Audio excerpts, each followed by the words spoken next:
घर तिरंगा, तिरंगे की कहानी और हर घर तिरंगा का विचार।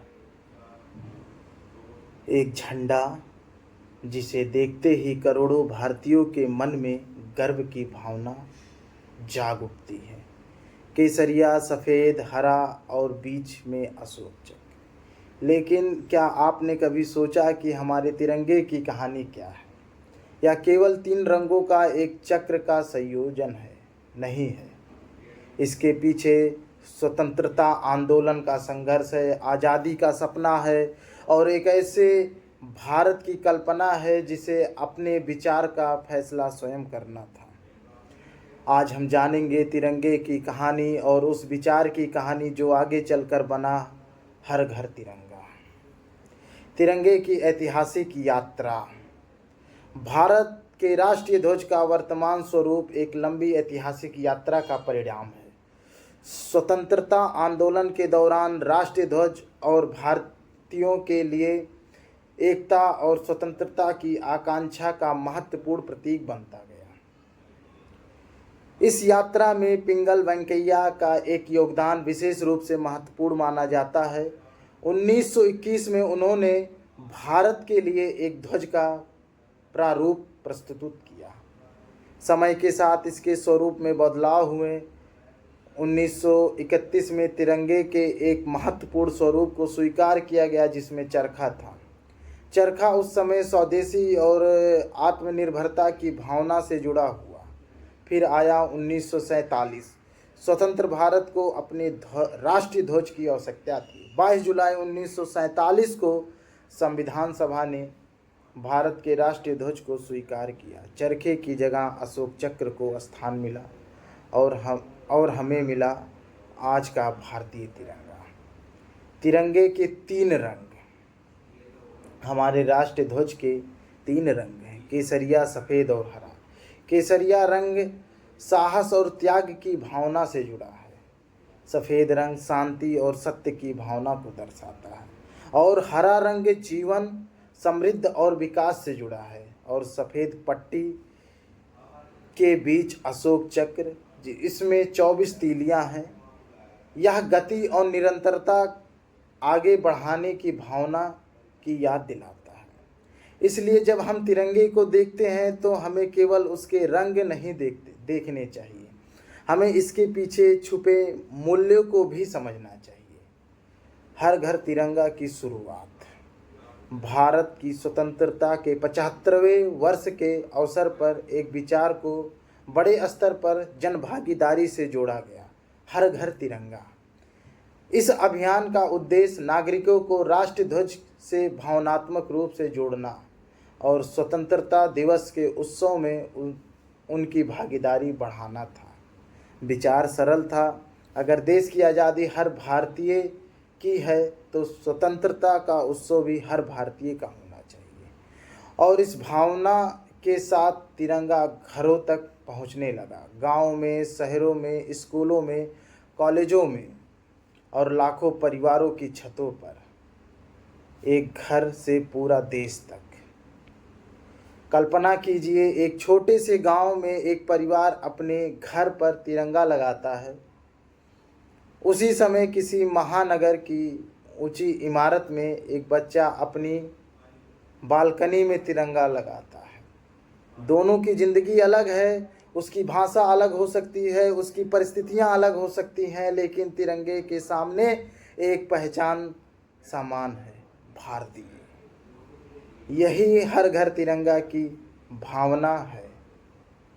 एक ऐसे राष्ट्र प्रतीक जो अलग अलग लोगों को एक साझा भावना से जोड़ते हैं। बच्चा तिरंगे को देख रहा है, तिरंगा हवा में लहरा रहा है। लेकिन एक सवाल अभी बाकी है, क्या तिरंगा केवल घर की छत पर लगने की चीज़ है या इसके साथ हमारी कोई जिम्मेदारी भी जुड़ी है?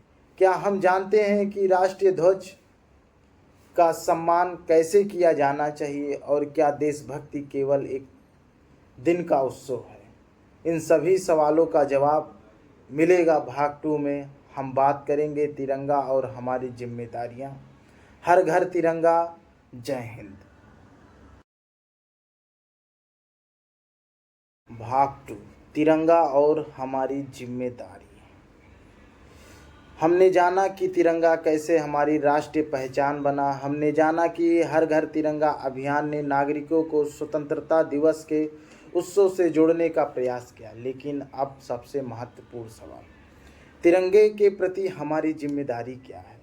क्या किसी राष्ट्र के प्रतीक का सम्मान सिर्फ उसके हाथ में पकड़ से नहीं होता, उसकी गरिमा को समझना भी जरूरी है। तिरंगे का सम्मान। भारत राष्ट्रीय ध्वज के प्रदर्शन और उपयोग से जुड़े नियम। इन नियमों के उद्देश्य तिरंगे की गरिमा बनाए रखना। इसीलिए जब हम अपने घर पर तिरंगा लगाते हैं तो हमें यह भी सुनिश्चित करना चाहिए कि वह सम्मानजनक तरीके से प्रदर्शित हो। तिरंगे को जानबूझकर ऐसी स्थिति में नहीं रखना चाहिए जिससे उसकी गरिमा प्रभावित हो। यही ध्वज क्षतिग्रस्त या अनुपयोगी हो जाए तो उसे निपटाने के लिए निर्धारित नियमों का पालन करना चाहिए। याद रखिए, तिरंगा लगाना गर्व है, लेकिन तिरंगे की गरिमा बनाए रखना जिम्मेदारी है। देशभक्ति का असली अर्थ क्या है? देशभक्ति क्या केवल तिरंगे लगाने का नाम है? नहीं, देशभक्ति हमारे रोज़मर्रा के जीवन में भी दिखाई दे सकती है। एक विद्यार्थी ईमानदारी से पढ़ना, एक शिक्षक जिम्मेदारी से पढ़ाना, एक डॉक्टर ईमानदारी से मरीजों की सेवा करता है, एक किसान मेहनत करता है, एक वैज्ञानिक देश के प्रति प्रगति के लिए नई खोज करता है, और एक नागरिक कानून का सम्मान करता है, दूसरों के अधिकारों का सम्मान करता है और अपने कर्तव्यों को समझता है। यही देशभक्त का व्यवहारिक